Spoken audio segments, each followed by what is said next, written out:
Десетина ромски семејства со над 40 малолетни деца и натаму живеат во импровизираната населба на кеот на Вардар под Скопското кале.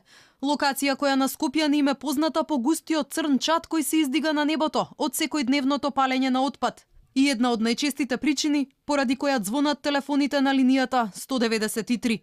Екипата на Алфа денес беше во импровизираната ромска населба. На влезот не дочекаа десетина деца кои веднаш ги повикаа своите родители. Не замолија да не снимаме, оти се плашат од полицијата.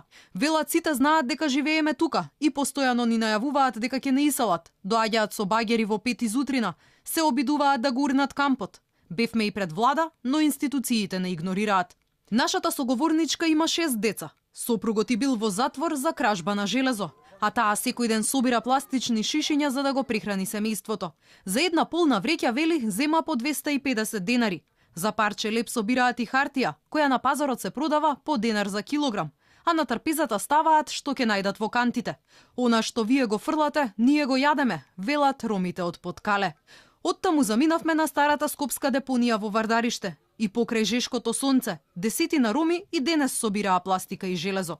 Чичко Рамадан го затековме седнат на стар фрлен кауч. Годините го навјасале, но вели секојдневно доаѓа на депонијата. Кога има работа, си работиме со хартија, пластика, шишира, тоа е. Тоа собирате само? Тоа собираме. Некој плекче, некој...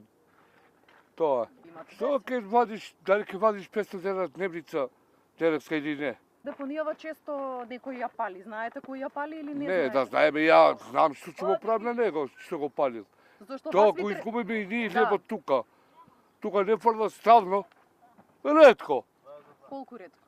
На 2-3 камиони на ден. Толку повише не фрлат. Само покрај Вардариште живеат околу 400 роми. Дел од нив се така наречени фантоми, лица без документи, невидливи за државата. Децата од импровизираните населби не одат на училиште. И тие се први на удар на енормното загадување од секојдневното палење на стари гуми со кои се затоплуваат импровизираните домови. Најголем проблем е што во овие населби на диво се палат кабли за бакар. Бизнис од кој може да се заработи од 2 до 3.000 денари на ден. Сепак, законот вели дека за вакво дело кратците и подпалувачите може да заработат и до 4 години затвор.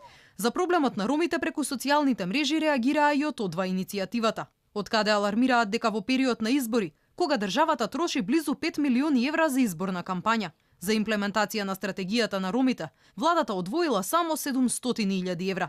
Оттаму апелираат до институциите дека итно е потребно да се реши стамбеното прашање на овие семејства, бидејќи според нив тоа би ставило крај на нелегалното палење на отпад и на загадувањето во главниот град.